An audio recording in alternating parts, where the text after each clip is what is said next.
Parfait, on est de retour ici au Mangazur de Toulon 2025. Je suis avec Petit Potam, bonjour. Bonjour. Ça va bien? Ça va très bien. Eh bien écoute, on est content de te recevoir sur le plateau. Et moi, on commence très simple. Est-ce que tu peux te présenter? Oui, bien sûr. Allez, on t'écoute. Est-ce que je dois regarder quelque part? Tu peux me regarder. Ok. Eh bien, bonjour, moi je m'appelle Tam. J'ai 26 ans et je suis aujourd'hui à Mangazur parce que je suis exposante. J'ai un stand où je vends mes créations que je fais main. Et voilà, je suis contente d'être sur ce plateau et je ne sais pas quoi dire d'autre. Mais non, mais c'est très bien. Est-ce que tu peux nous parler un peu de tes créations? En fait, toi, alors, de ce que j'ai compris, c'est des créations main, c'est de l'upcycling. C'est ça, donc c'est-à-dire que tu vas récupérer des choses, tu vas les transformer pour faire autre chose. Comment ça t'est venu? À quel moment tu as commencé à travailler là-dessus, à t'y mettre? Et quel type de produit tu proposes? Alors, c'est... Plein de questions en une. Hein. Oui, je vois ça. En fait, moi, je suis très manuelle. J'ai fait 7 ans de cosplay avant. Ok. Et j'adore coudre, j'adore créer des choses.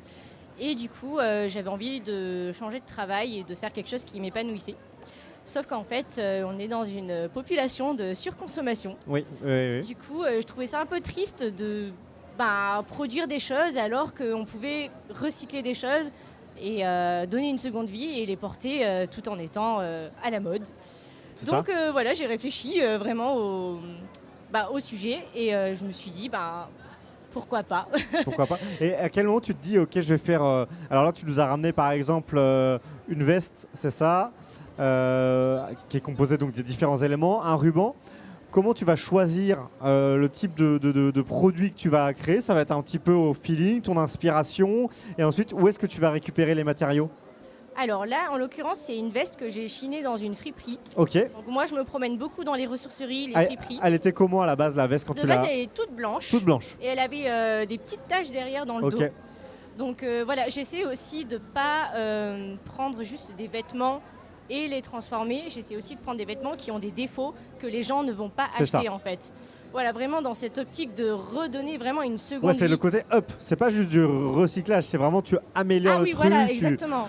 Tu crées une nouvelle vie avec un style en plus qui va... Là, tu lui as mis des strass, etc. Et là, voilà, en fait, et même le tissu, c'est des déstockages que j'ai retrouvés dans une ressourcerie. Et après, je viens rajouter toutes les perles, tout ce qui fait le détail, qui fait le travail, en fait. Et là, les techniques que tu as utilisées là-dessus, c'est les techniques que tu as pu acquérir au fil de tes années de cosplay, de couture, etc. Tout à fait. C'est ça. Tout ce qui est minutieux, en fait, la couture, tout ça, oui, c'est le cosplay qui m'a donné cette expérience.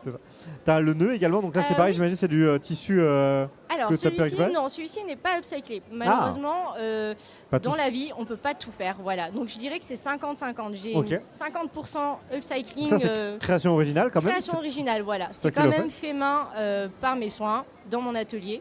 Donc voilà, au niveau de l'éthique, c'est fait en France par moi. Tu as quand même souhaité mettre un aspect assez professionnel. Tout ce que tu fais, il y a un petit packaging, il y a ta marque, tu as vraiment créé une identité. Ça faisait partie de tes volontés aussi quand même? Oui, tout à fait. Alors j'ai la chance d'avoir un compagnon qui est graphiste. Donc il a vraiment cet œil de graphiste. Et en fait, pour se démarquer des autres créateurs, et faire durer Petit Potam. On a vraiment voulu créer un univers, créer quelque chose où les gens peuvent se sentir appartenir, si je peux dire. Et du coup, oui, on a vraiment travaillé sur le packaging, le logo.